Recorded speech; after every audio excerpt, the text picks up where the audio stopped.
دوستو، یمن کا حکیم ابرہہ تھا۔ اس نے بیت اللہ کے مقابلے میں یمن کے دارالخلافہ صنعاء میں عیسائی مذہب کے نام پر ایک عالیشان عمارت تعمیر کرائی تاکہ لوگ سادہ سے بنے ہوئے بیت اللہ کو چھوڑ کر اس کے طواف کے لیے آیا کریں۔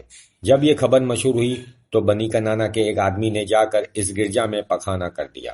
ابرہہ طیش میں آ گیا۔ اس نے قسم کھائی کہ میں خانہ کعبہ کو مسمار کر کے دم لوں گا۔ ابرہہ بڑا لشکر اور ہاتھیوں کو تیار کیا اور فوج کشی کی۔ جب مکہ کی طرف پہنچے تو جنگل میں چڑھنے والے جانور بھی پکڑ لیے۔ ان جانوروں میں حضرت عبد المطلب کے 200 اونٹ بھی تھے۔ حضرت عبد المطلب نے قریش والوں کو جمع کیا اور کہا، گھبراؤ مت، یہ اللہ کا گھر ہے، اللہ اپنے گھر کی حفاظت خود کرے گا۔ بعد میں حضرت عبد المطلب قریش کے ہمراہ ابرہہ کے پاس گئے اور اپنے اونٹ طلب کیے۔ ابرہہ نے کہا، تعجب ہے، تم نے اونٹوں کی تو بات کی لیکن تمہارے آباء و اجداد کا دین اور مذہب ہے اس کے بارے میں کچھ نہیں کہا۔ اس پر حضرت عبد المطلب نے کہا، میں اونٹوں کا مالک ہوں، اس لیے اونٹوں کا سوال کیا۔ خانہ کعبہ کا مالک خدا ہے، وہ خود اپنے گھر کو بچائے گا۔ اس کے بعد حضرت عبد المطلب قریش والوں کو لے کر پہاڑ پر چڑھ گئے۔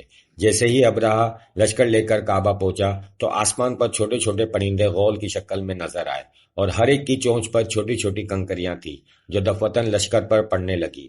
خدا کی قدرت کے کنکریاں گولی کا کام کر رہی تھی، سر پر گرتی تھی تو نیچے سے نکلتی تھی۔ اسی طرح ابرہہ کا لشکر تباہ ہو گیا۔ ابرہہ کے بدن پر چیچک کے دانے ظاہر ہوئے جس سے تمام بدن سڑ گیا اور یمن پہنچ کر ابرہہ کا جسم کے اعضاء پھٹ گئے اور ابرہہ مر گیا۔ باقی لشکر مکہ میں ہی مرا پڑا تھا۔ پھر اللہ کے حکم سے ایک سیلاب آیا جو سب کو بہا کر لے گیا۔ اسی طرح اللہ تعالیٰ نے اپنے گھر کی خود حفاظت کی، جس کا ذکر قرآن پاک کی سورہ فیل میں موجود ہے۔ یہ واقعہ حضور صلی اللہ علیہ وسلم کی عبادت سے 50 یا 55 دن پہلے پیش آیا۔